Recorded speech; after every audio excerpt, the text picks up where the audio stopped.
Voilà, c'est ses spaghettis, elle a des italiennes. Elle a des spaghettis, elle a des italiennes.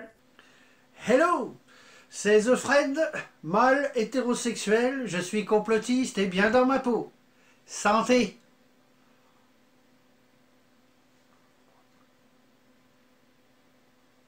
On va commencer cette vidéo qui sera pas très longue avec les mémoires de Gégé, Gérard Dufifre, militant de la première heure de la France Insoumise. Vous connaissiez pas Gégé? Ah bah, vous allez le découvrir là. Bah là, il a commencé à faire ses mémoires, donc vous allez en avoir un extrait. Et c'est pas triste. Vous allez voir aussi qu'il est confronté à un fils ingrat et rebelle. Comment oser rebeller contre un insoumis? Quand même, il faut se poser la question. Hein. Donc à propos de Gégé, on avait appris qu'il avait chopé une attaque cérébrale après avoir vu ce que c'était que l'insoumission mélenchonienne. Mais il ne s'attendait pas trop à ça. Il y a eu des mots très forts quand même tout à l'heure sur la xénophobie. Monsieur Mélenchon, c'est le mot que vous avez employé, il me semble. Vous avez dit que c'est le plus grand xénophobe qu'on ait, Emmanuel Macron. Non. Non, vous l'avez dit. Oui, vous l'avez dit. Alors, non, ça m'étonnerait. Ah, il l'a dit. Vous ne pouvez pas le croire. Non. Voilà. Peut-être une légère exagération. Un contre-humaniste, vous avez dit.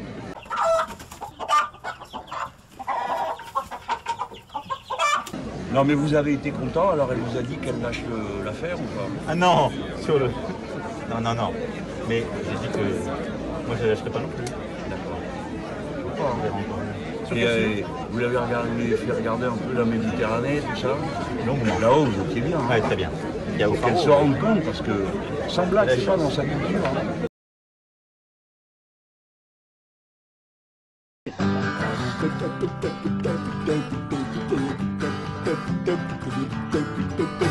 Je tiens à saluer la France Insoumise, qui est de plus en plus nombreuse.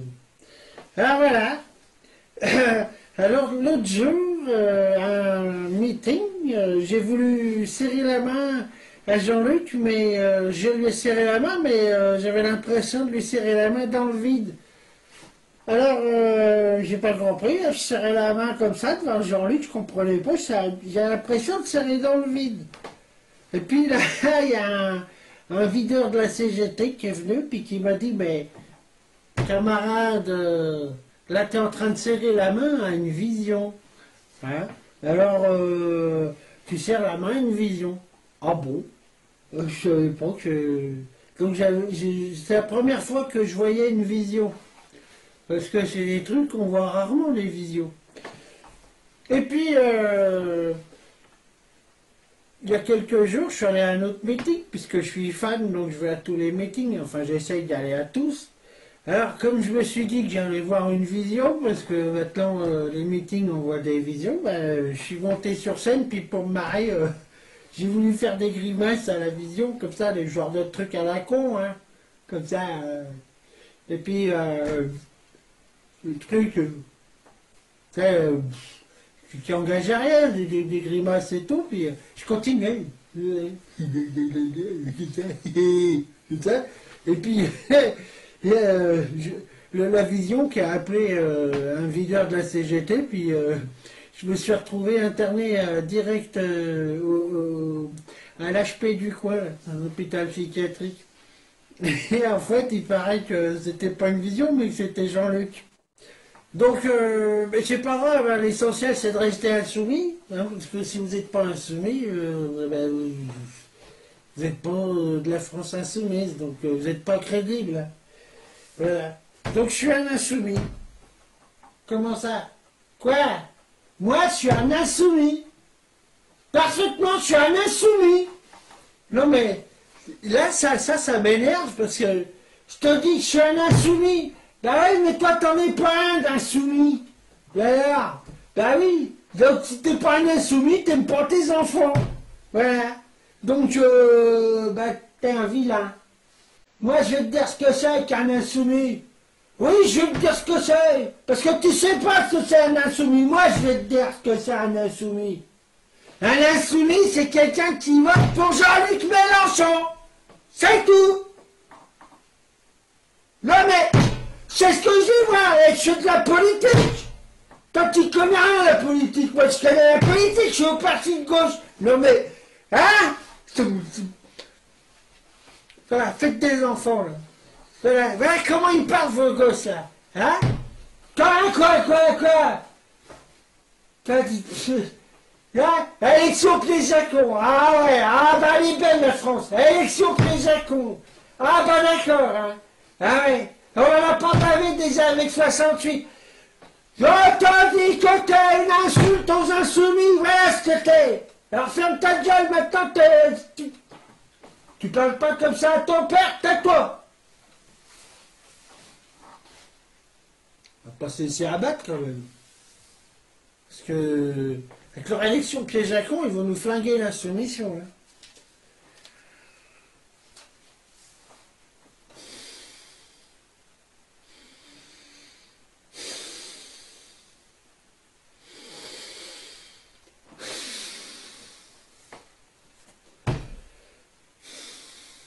Plus de respect, hein.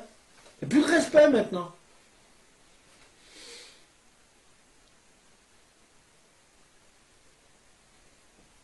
Générique.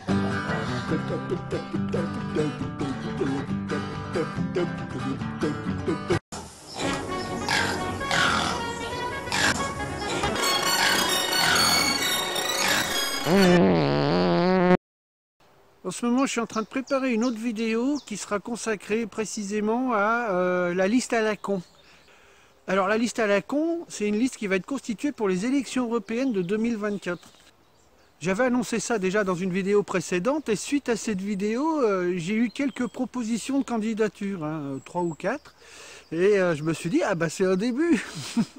Alors la liste à la con, en gros, hein, il faut être 79, enfin c'est le nombre qu'ils étaient en 2019, mais là avec le Brexit, ça se trouve, il faudra qu'on soit un peu moins. Et en fait je me suis dit que pour faire fleurir le Frexit, il fallait ridiculiser l'Union européenne. Parce que plus on sera nombreux à la ridiculiser, et moins il y aura de monde pour vouloir en faire partie. Oui, parce que chacun sait que l'Union européenne, c'est une imposture. Oui, j'aime bien redire ce que j'ai déjà dit. Hein. Ouais, je radote. Mais c'est comme ça, faut faire avec. Hein. Alors pourquoi l'Union européenne est un traquenard?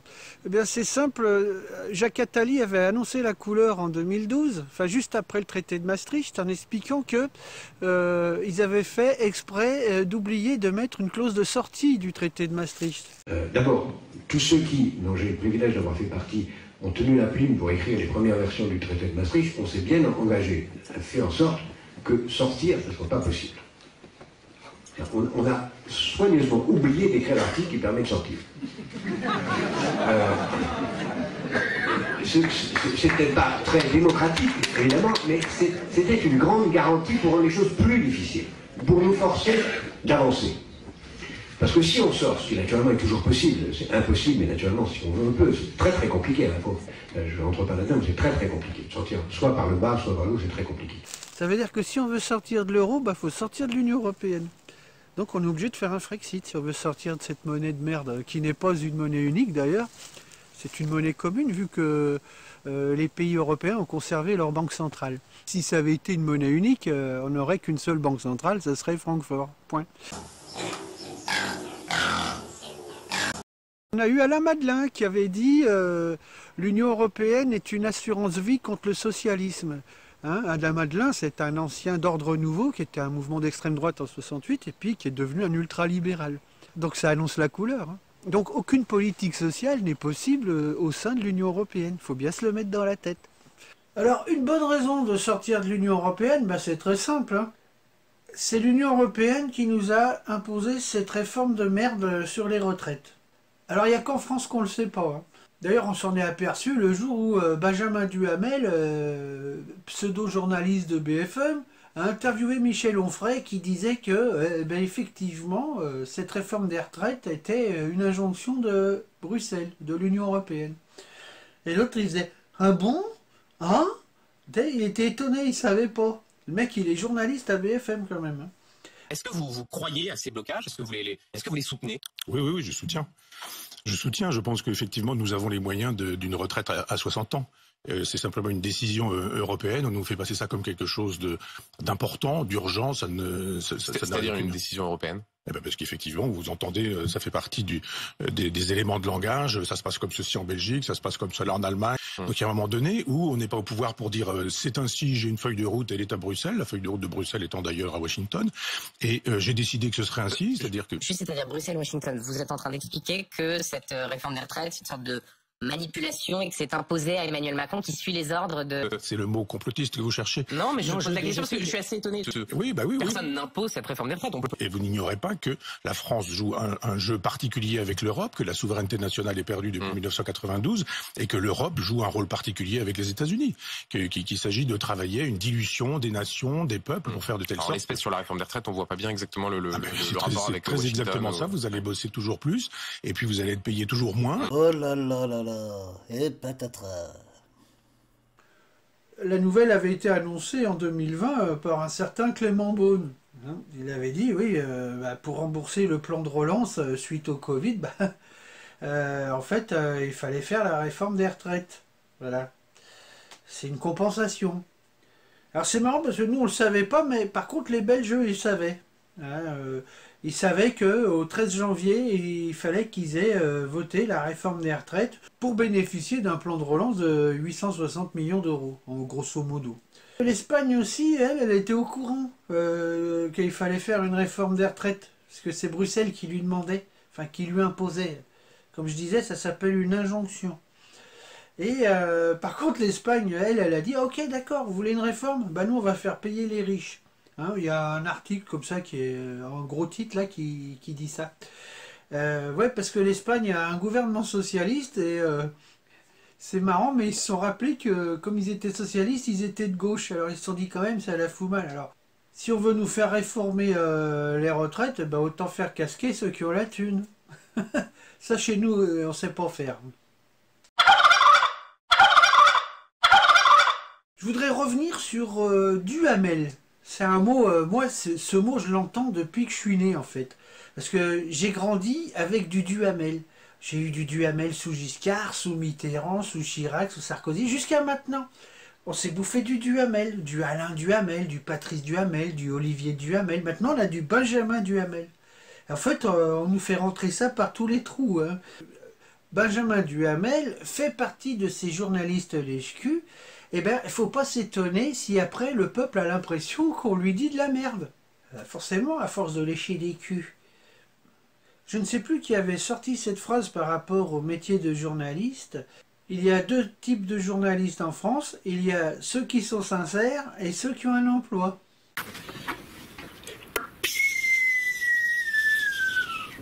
Il y a une expression qui nous revient aux oreilles petit à petit, là, depuis un certain temps, c'est « démocratie participative ». Oui, mais c'est un pléonasme. Forcément, si on ne participe pas, on n'est plus en démocratie, hein. On est en Macronie. Tiens, d'ailleurs, ça me fait penser à un truc de Bertolt Brecht. Il avait sorti ceci, Bertolt Brecht, c'était un jour le peuple n'était pas content de son gouvernement. Du coup, le gouvernement décida de dissoudre le peuple et d'en élire un autre. Ben voilà, hein, je trouve que c'est vachement actuel ce qu'il disait. Ouais. On m'a dit que je versais dans le populisme à force de parler du peuple. C'est logique, hein. Je suis complotiste et populiste, et je serai satisfait le jour où j'accumulerai toutes les tares. Alors sinon, il y a une question philosophique qu'on se pose de plus en plus, c'est y a-t-il une différence entre un discours de Macron et l'ampoule électrique? En fait, il n'y en a aucune. Tous les deux sont remplis de vide, sauf que c'est l'ampoule qui vous éclaire. Ouais,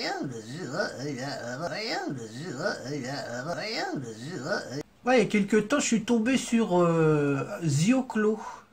Et ça m'a fasciné de voir ça parce que j'ai l'impression qu'on a affaire à un gars qui pense pas ou qui semble ne pas penser et qui dit pas grand-chose en fait. Il fait surtout parler les autres et puis surtout...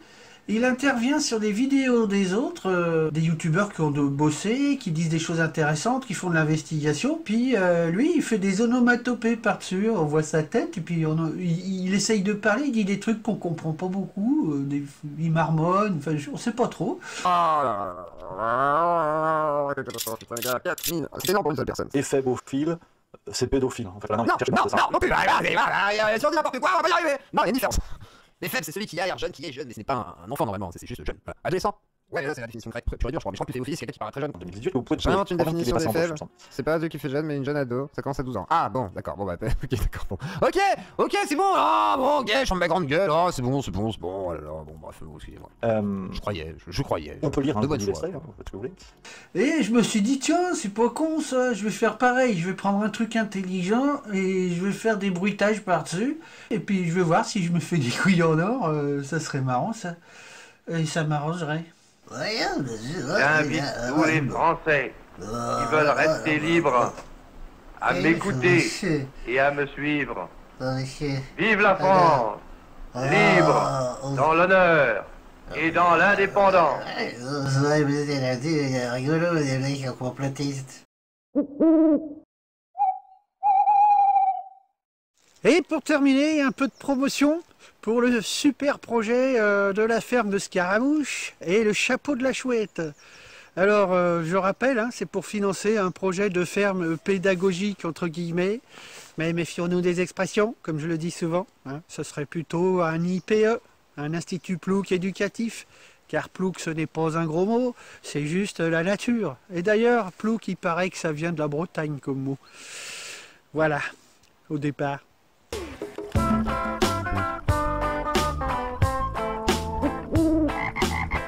Alors le chapeau de la chouette, c'est quoi? Eh bien c'est le nom que j'ai donné à une cagnotte Tipeee créée pour soutenir un projet de ferme pédagogique en Bretagne.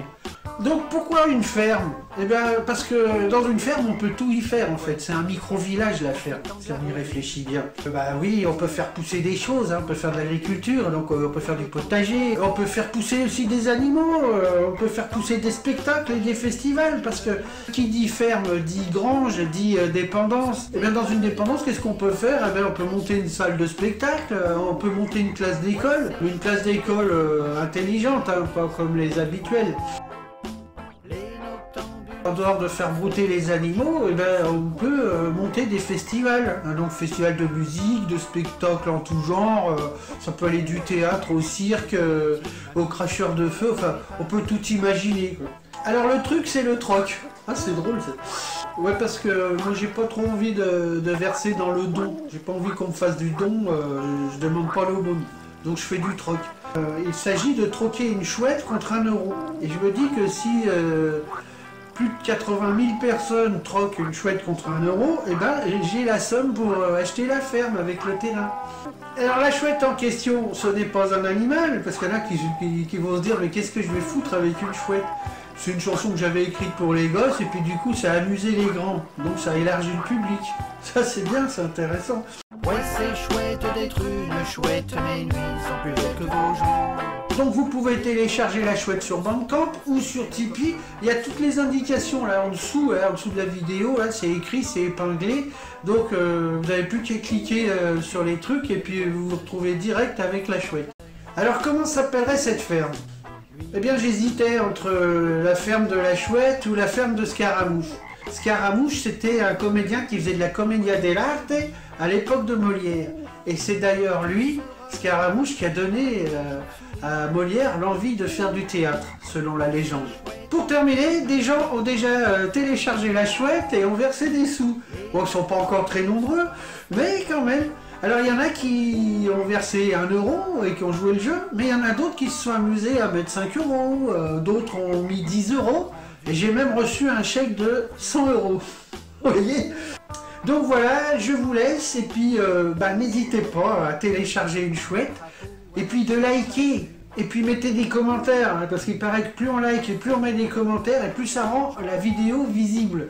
Donc en commentaire, si vous ne savez pas quoi mettre, hein, vous mettez prout, et puis ainsi vous aurez commenté quoi. Bon salut à vous, et portez-vous bien, et à bientôt. Ouais c'est chouette d'être une chouette, mes nuits sont plus belles que vos jours. Les noctambules sont en fête et le coq chante ce gros ballon.